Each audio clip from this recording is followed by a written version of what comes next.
His name was Jacob. No one knew his family name. He'd been a constant figure on the streets of Jerusalem since he'd been a small child. A ragamuffin who had learned early how to survive on the streets by his cunning. He was no longer a child. He was a full-grown man whose life had been shaped by his environment. Even though no one knew where he came from or who he had belonged to, he had memories that were burned deep into his heart and mind. He trusted no one, but he had a particular loathing for the Roman soldiers who patrolled the streets and took whatever they wanted whenever they wanted, often with a sneer of superiority. This raw, unchecked power had an incredible impact on the people, and the Romans thought they were invincible.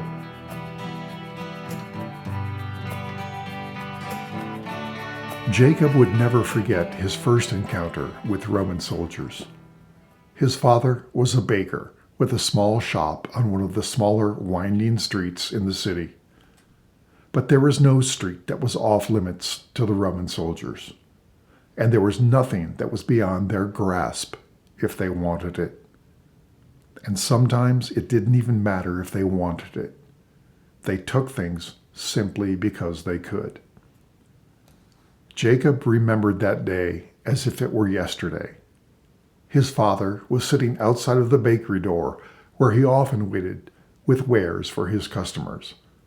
The shop was too small to accommodate more than one or two people at once, so it made more sense to stand at the door with a sampling of goods. Often, little Jacob would sit with his father and watch him interact with customers. That day, 2 Roman soldiers passed by. Wherever they went, the people on the street melted away. Nobody wanted to get too close to the Romans and risk bodily harm or apprehension based on some baseless charge. The soldiers walked boldly to where Jacob and his father sat and eyed them with disdain before turning their attention to the baked goods in front of the shop. "Those loaves look tasty," said the senior officer of the group. "But I wonder," he said, arching his eyebrow, "if they are really worth the price you're asking." Without pause, he reached for one of the loaves of bread and bit the end off and began chewing loudly. "Nothing special about this. How can you charge 2 coins for something that's not even worth 1? Jacob's father remained silent. He knew that any kind of response would be turned against him somehow. The senior officer turned to his companion and said, "Maybe it's just me. What do you think, Marcus? Is this bread even worth a penny?" The soldier named Marcus reached for another loaf of the bread and took a bite. "Pah!" he snarled, spitting it out. "Not only is it not worth a penny, but they should pay us to eat it." The officer took yet another loaf, sniffed it, and threw it on the ground. "I can't even bring myself to put it in my mouth," he uttered. "Stupid Jews. They can't even bake decent bread. We need to save the neighborhood from this vile swill." And with that, the 2 of them began throwing the rest of the loaves on the ground, trampling them underfoot. At that point, Jacob's father lost control and began shouting at the soldiers. "Stop! What do you want from us? You tax us unfairly, you take whatever you want, and you make our lives miserable. Go away and leave us in peace." Hearing the commotion, Jacob's mother appeared at the door and, seeing what was happening, tried to run to her husband's side to calm him down before he provoked the soldiers further. Claudius, the leader, however, grabbed her by the arm and spun her to the outside wall of the bakery and pinned her there with his forearm across her throat. "Well, aren't you a lively one?" growled Claudius lustily. Then he began to fondle her, laughing and grunting. Jacob's father let loose an anguished howl and began to rush to his wife's side. The soldier named Marcus grabbed him and pinned his arms behind him. Claudius continued his brutal assault on the baker's wife. He ripped her clothing open and took her right in the street in front of everyone. As she screamed, Jacob's father let out an animal cry and broke free of Marcus's grip. Before he took 2 steps, the senior officer's sword pierced his belly, and he fell gasping and bleeding to the street, where he died. The crowd around them took a collective step forward, but Marcus and the senior officer spun around, brandishing their weapons, and the crowd stopped dead in their tracks. Claudius, having finished with Jacob's mother, pushed her away. Scrambling to her feet, she screamed like a wild animal and went after her assailant, clawing at his face. Suddenly, she stopped with a look of confusion and pain on her face. She stared down and saw Claudius's dagger protruding from her abdomen. As he ripped it from her body, he pushed her to the ground. "Stupid Jewish cow," he muttered. "You can't even copulate properly. Why do we even bother with you people?" Jacob watched the whole thing in horror, not understanding much of what he'd seen, only knowing that it was a horrific evil he'd witnessed. One of the neighbors tried to move toward him to comfort him. "Stay back," snarled the senior officer. "Anyone attempting to help the boy will meet the same fate as his parents." While the eyes of the soldiers were on the crowd, Jacob sprang to his feet and fled down the street. By the time the soldiers noticed, he was several yards away. "Let him go," said the officer. "A young boy like that will be dead within a day or 2. He's of no concern to us." With their weapons still drawn, the soldiers strode through the stunned crowd and disappeared into the streets of Jerusalem. Later that evening, several people came by the bakery to see if Jacob had reappeared, but no sign of him was ever seen. After a week, everyone in the neighborhood was resigned to the fact that Jacob was gone for good. Whether he had been captured and sold as a slave or had perished, no one knew.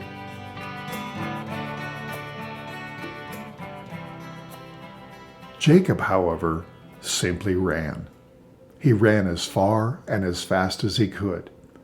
He tried to run away from the things he had just witnessed and to put as much distance between himself and the Roman soldiers who had done these unspeakable things to his parents. Jerusalem was a big city with many small streets, and it didn't take him long to disappear. He soon came to parts of the city he had never seen before. Nothing was familiar, and there was no comfort for the fear he felt as he hid in the dark alleyways. Even when he was out in the open streets, he kept to the safety of the shadows and tried to be as inconspicuous as possible. Sometimes he climbed up to the flat rooftops to sleep in corners where no one could see him. He begged for food and got used to the looks that people gave him. Some were looks of disdain, while others were looks of pity. He never got any looks from the Roman soldiers because he avoided them at all costs.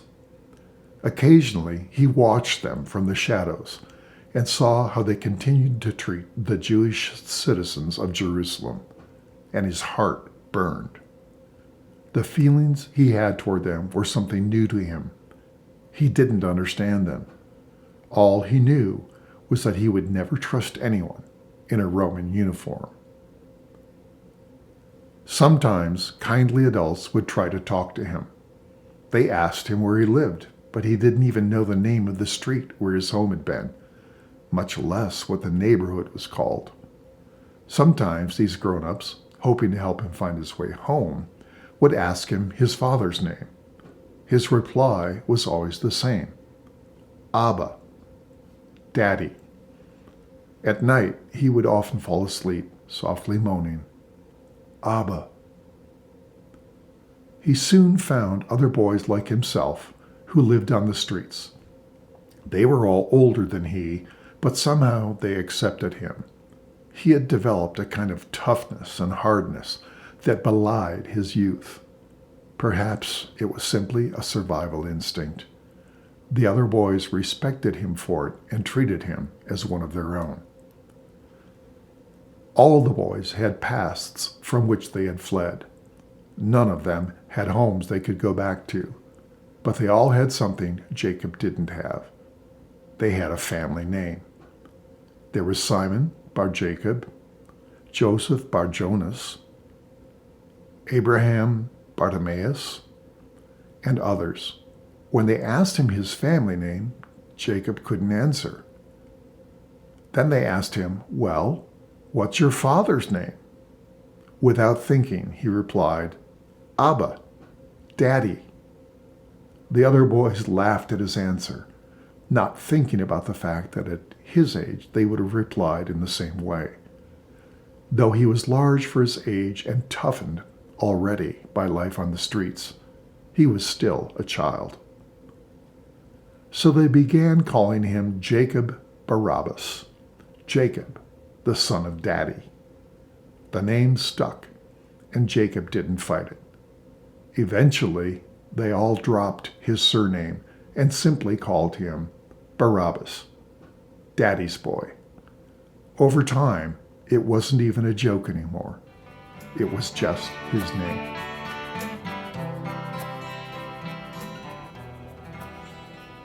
For 25 years, his hatred of the Romans grew. And while he still lived in the shadows, he no longer did so just to hide from capture.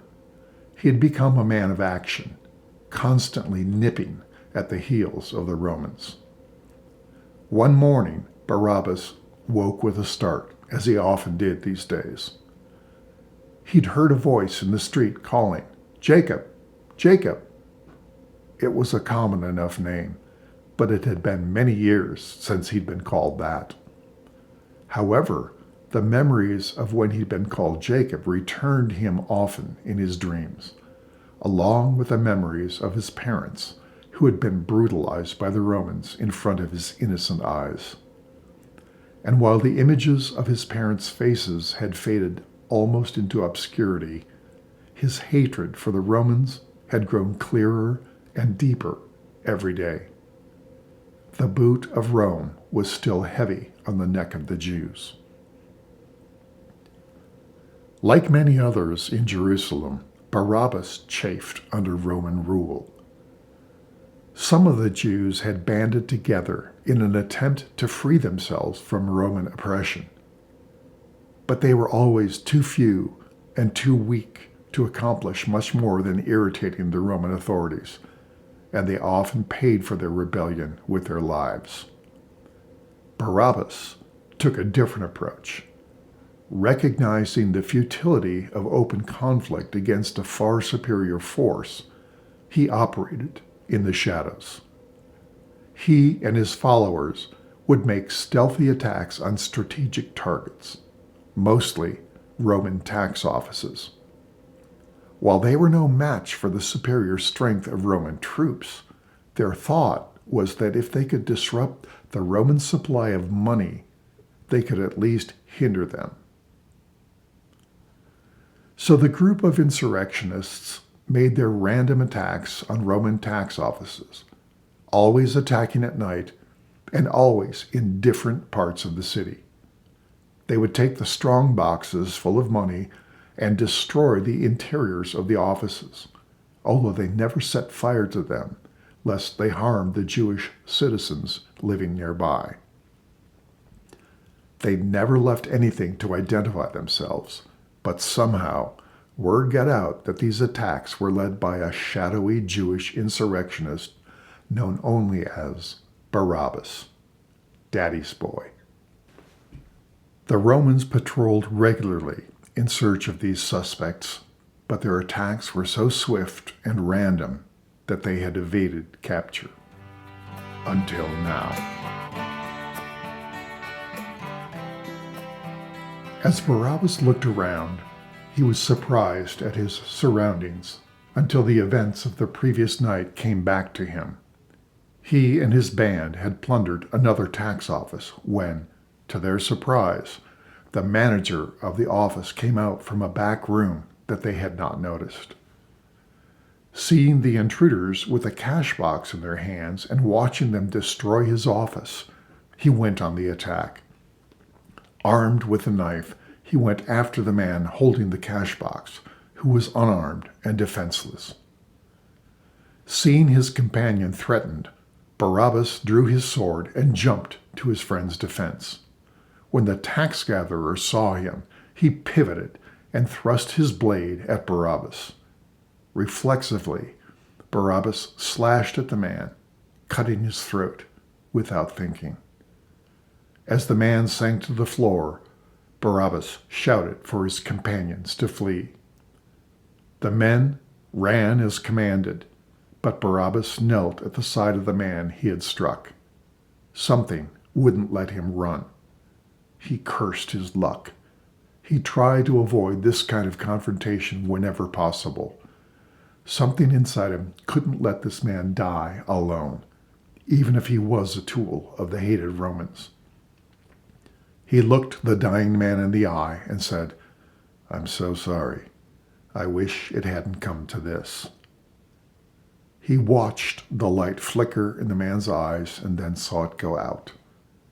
Wearily, he started to stand, his sword still in his hand, when a commotion at the door made him turn his head. To his dismay, a squad of Roman soldiers stood at the door with their weapons trained on him. With no chance for escape, he dropped his sword in surrender. The soldiers beat him senseless, and that was the last thing he remembered, until he woke up in a Roman cell. It afforded all the comforts that he expected. It was small, cramped, and smelled like a sewer. He knew that he would be charged as an insurrectionist and a murderer. And he knew that the penalty would be execution, most likely by crucifixion. Of course, he was not alone in his cell. That would have been an affront to Roman efficiency. He looked around and saw his cellmate, sitting on the floor, watching him. "I don't know what you've done to arouse the anger of our Roman friends," the cellmate said softly, "but they certainly weren't happy when they threw you in here. What on earth have you done?" Barabbas was in no particular mood to explain himself to the stranger sharing his cell, so he simply said, "Let's just say that the Romans and I are not on the best of terms. What about you?" It was obvious that he and his cellmate shared the same Jewish heritage. "Wrong place at the wrong time," replied the other prisoner. "I was up at the temple when there was some disturbance surrounding this new prophet out of Galilee, or whatever he is. The powers that be at the temple didn't like him turning over tables and chasing money changers out of the temple, so they summoned the Roman troops. What business the Roman troops have in the temple is beyond my comprehension. Didn't matter anyway. By the time they'd got there, this Jesus fellow was gone. But people were still all stirred up and pushing and shoving, and I think the soldiers didn't like being called up there for nothing. So they rounded up a bunch of the rowdy ones, and somehow I got caught in the net." "I've heard about this fellow," said Barabbas. "I thought he was that same one who was baptizing people out on the banks of the Jordan River. But how could he be at the temple? I thought Herod and the Romans had taken him out of the picture. If you don't mind me saying so, Herod is nothing but a Roman puppet anyway. So if the Romans wanted to get rid of this baptizer, Herod was the easy way to get it done. The other prisoner shook his head and said, "Well, it's kind of confusing. Some say this Jesus is the baptizer, come back from the dead. Others say he's the reincarnation of the prophet Elijah. There are a lot of tales being told about him healing folks and even raising some from the dead. It's all way beyond me. Still, I was curious, so I went to hear him." Barabbas had heard rumors about this new prophet, or charlatan most likely. There had been others before him.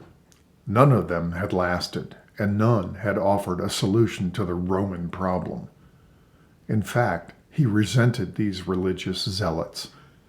In his mind, all this focus on the coming kingdom and the restoration of some spiritual kingdom of David seemed to draw energy and attention away from the oppression the Jewish people faced daily. But what did it matter to him? He was surely slated to die within a few days. The Romans weren't ones to wait around when they had captured an enemy of the state.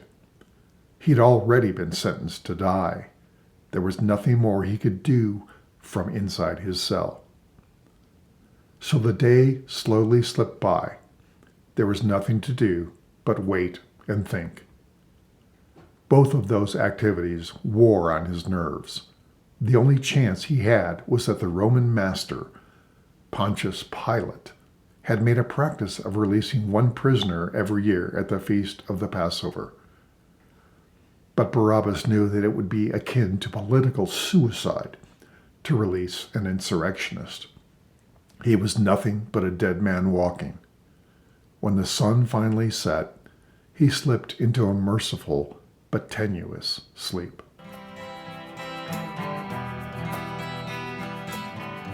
He was startled when his cell door was thrown open early the next morning with a clang, and a Roman soldier pointed at him and said, "You, come with me." Barabbas had assumed that he'd have at least another day to cling to what was left of his life. I guess it really doesn't matter, he thought to himself. One day is as good as another to die. He followed the soldier out of the cell and up the stairs where the commander of the prison stood. It was not a friendly stare that greeted him. "Well, you scum," growled the commander, "in his infinite wisdom, Pilate has decided that you are to be released on the Passover to placate this ugly, stinking mob of Jews to whom you belong. What value they see in you, I can't begin to comprehend." And with that, Barabbas was shoved through the outer door of the prison into the street. Although he was technically a free man, he didn't feel like one. He kept waiting for the other shoe to fall. He didn't know where to go. He couldn't go back to his followers, lest he expose them to the Romans, and he assumed that that was their plan. Barabbas was quickly caught up in a crowd of people filing out of the city as if some great event was taking place outside the gates. Thinking that he might throw the Romans off track, he melded with the crowd and allowed himself to be swept along with the throng. The crowd kept moving until they had come to a hill outside the city, known as Golgotha, the place of the skull. It was an execution site the Romans used regularly. They didn't want to offend the Jews by executing prisoners inside the walls of the city. Barabbas had witnessed many an insurrectionist being crucified at this place. It was a gruesome sight, an ugly and tortuous way to die, and he had no desire to witness it again. And yet, as he looked, he saw 3 criminals being affixed to their crosses. He heard the ugly thud as those crosses slid into the holes in the ground and bodies jerked involuntarily. Against his will, he was drawn to move closer. As was the custom among the Romans, the charges against these criminals were mounted above their heads. 2 of them were common thieves. He had no great pity for them. Even though he had just escaped crucifixion himself, he felt that they were getting what they deserved. They weren't doing anything to improve the lot of Israel. But when he read the charge above the third man's head, he lost his breath. The charge against this man was King of the Jews.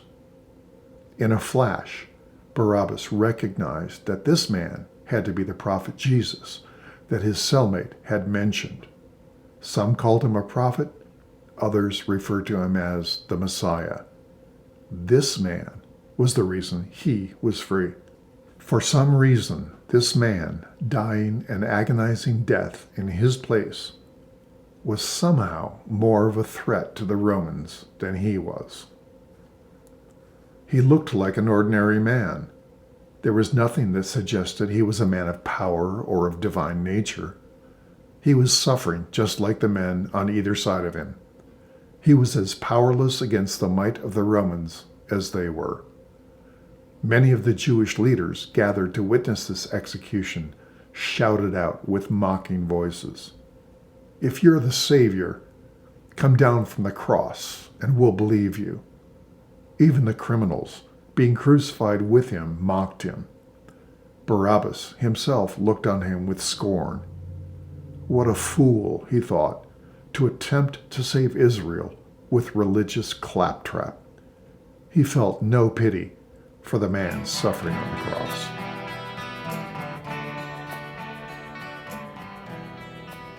And then, this man who was hanging between heaven and earth caught the eye of the insurrectionist and murderer, Barabbas. Recoiling as if he'd been struck, Barabbas couldn't take his eyes off the man on the cross. And for a split second, the man's face was his own. Barabbas saw himself hanging on the cross, and then the face once again took the form of the man from Galilee. Barabbas stood frozen in place, struck with an awful and wonderful truth. This man has taken my place on the cross. I should be there instead of him. Why is he there? It hit him like a thunderbolt. The Jews of influence, the religious leaders, had conspired with the Romans to put this man to death. He couldn't for the life of him figure out why. It made no sense. How was some spiritual pilgrim a threat to both the Jewish religious establishment and the mighty Roman occupiers? Unable to turn away, he watched as all 3 men on the crosses writhed and murmured. By now, it was the middle of the afternoon, and the sky became dark. One of the criminals being crucified had stopped hurling insults at the Galilean, and Barabbas heard him cry out, "Jesus, remember me when you come into your kingdom." And to his astonishment, Barabbas saw this Messiah turn to the man and say, "Today you will be with me in paradise." Barabbas remained fixated, unable to turn away. There was no more dialogue between the prisoners, only the anguished breathing and writhing as the crucifixion reached its inevitable end. Suddenly, this Jesus cried out loudly, my God, why have you forsaken me?" Barabbas felt as if his legs were made of lead. He couldn't move. There was a horrible silence for a while until the Galilean miracle worker cried out suddenly and then went still. Barabbas felt for an instant as if his own heart had stopped. Lightning split the sky, thunder rolled, and the earth beneath his feet seemed to quake. As he stared at the scene, he saw the Roman centurion who stood at the foot of the cross drop to his knees and bow his head. As he stood there in awestruck silence, Barabbas thought, what does it mean that this man has taken my place upon this cross? Unable to answer the question, and filled with a terror, holy or unholy, he couldn't say, he turned and ran. Whether he ran away from what he had seen or toward some answer, he didn't know.